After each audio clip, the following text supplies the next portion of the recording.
As far as I can remember, in my iteration, my journey, for lack of a better word, I have known and have heard of this thing called New World Order. And it always sounded to some people kind of good. It sounded it's good, it's nice. New World Order. How delightful. How, it sounds orderly.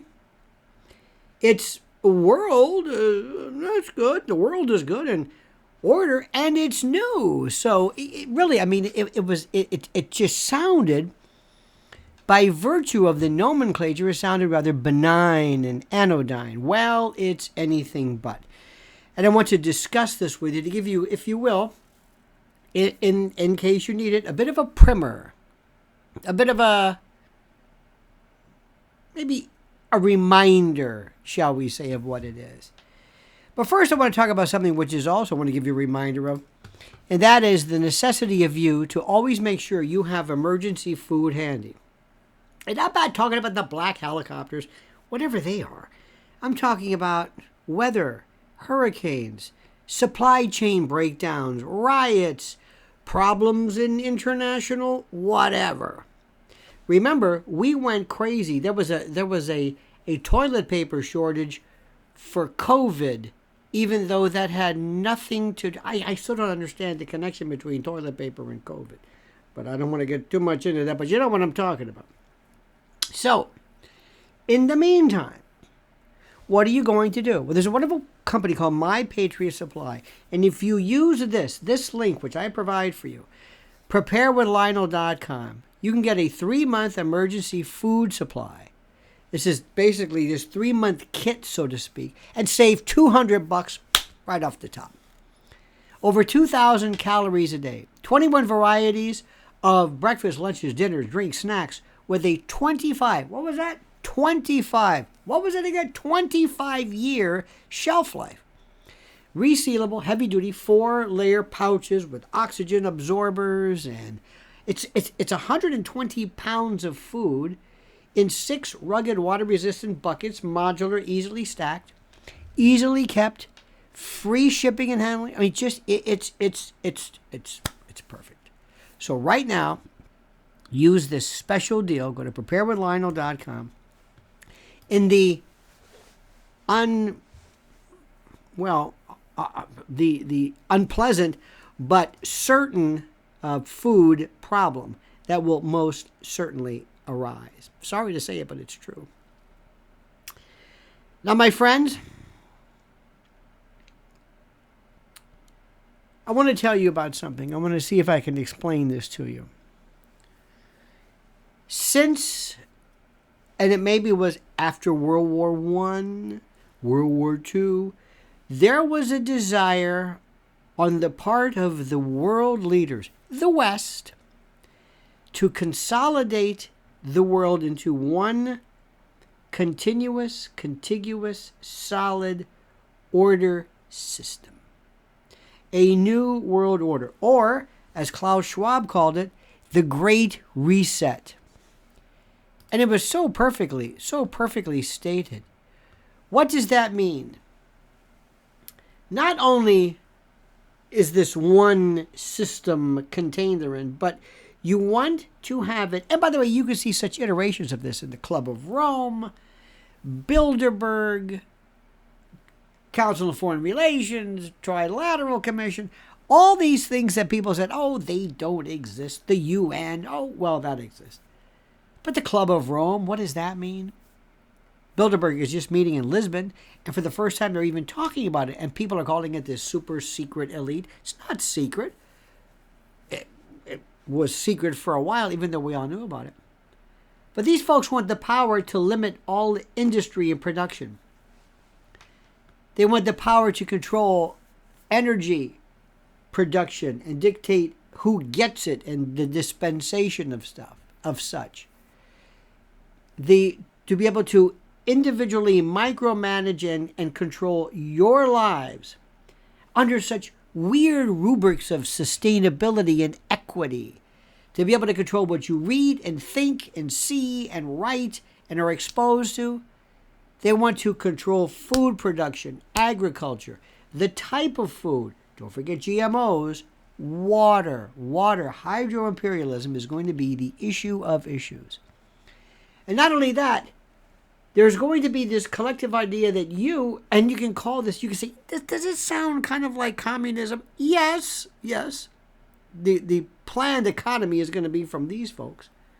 A one world economic system, a one world currency system, a one world government that is divided into various regions where we destroy the notion of individuality, of nationality, of nationalism. We want you to lose yourself into the collective.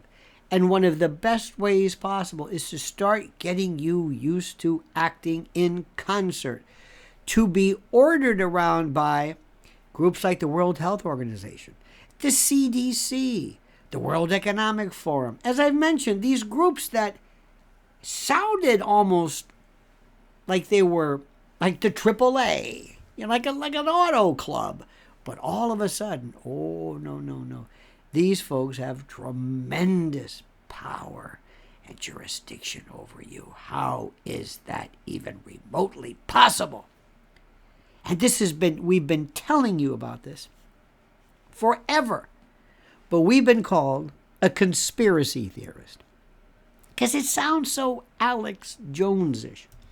There were some wonderful. May I, if I could, refer you to altmarket.com, a wonderful piece written by Brandon Smith. Has some great quotes. This is a quote from Strobe Talbott from the Clinton administration. Quote, "In the next century, nations as we know it will be obsolete. All states will recognize a single global authority. National sovereignty wasn't such a great idea." This is from a Time magazine quote. And in this one from the Foreign Affairs magazine in 1974, this titled "The Hard Road to World Order," this written by George Gardner, again cited in this. In fact, I'm going to put a link to this. It's a wonderful piece. It says, in short, the house of world order will have to be built from the bottom up rather than from the top down. It will look like a great booming, buzzing confusion, to use William James's famous description of reality. But an end run around national sovereignty, eroding it piece by piece, will accomplish much more than the old-fashioned frontal assault. You can see this over and over and over and over again throughout history in every form, every statement. You just go down the list. Listen to what Rockefellers have said. Put it to you this way. If you were the richest person in the world and you wanted to hang around the other richest people in the world, and now you know who they are, Elon, and Elon's the most interesting because he's like a chameleon. But do you really want to enjoy having all that wealth to let little countries and little individual politicians decide what they're going to do, what they're going to speak, where they're going to go? Don't you want to limit everything and control their movement? You want it. You don't want these look at all these. Just look at this side of the world compared to ours. From Europe and Asia and Eurasia, just look at all this. There's too many individual colors and fragmented mosaics. No. You want to see one, maybe 4 separate unions. The European Union, maybe the North American Union, the African Union, the Asian Union. You don't want to see. You want little quadrants, little areas that you control or your friends. And you want people at home. And you want as few people as possible doing whatever they have to do just to stay out of your way. Because this world is about you. It's about you. Until artificial intelligence comes in.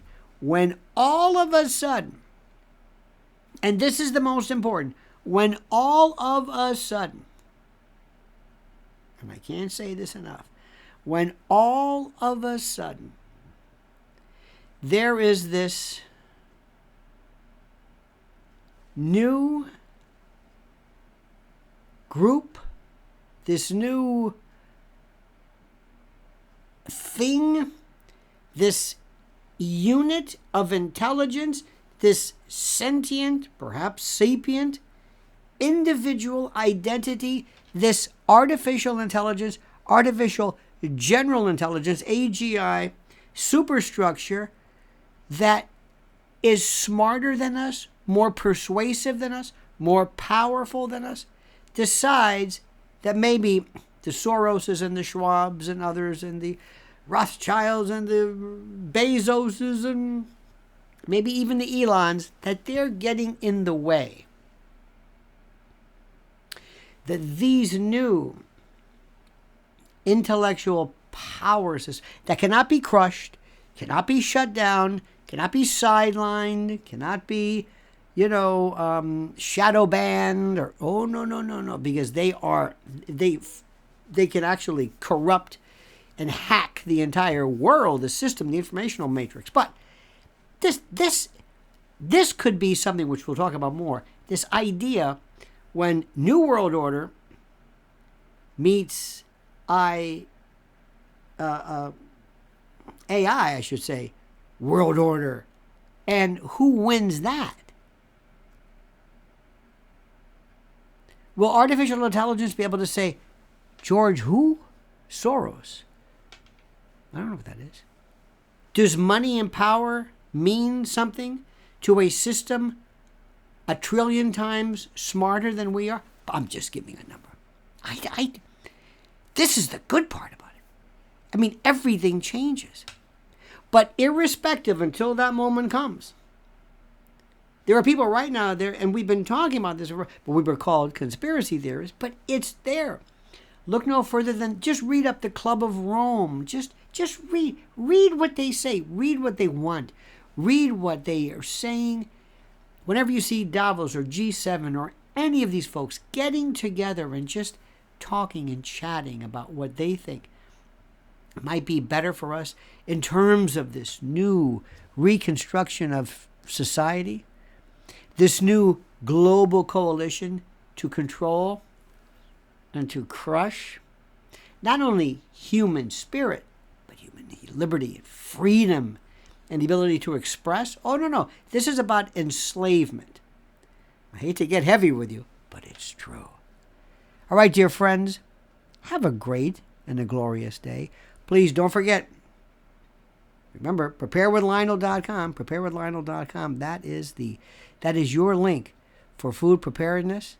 And like this video, subscribe to the channel, and whatever you do, I beg, beseech, implore, and ask that you comment as you see fit.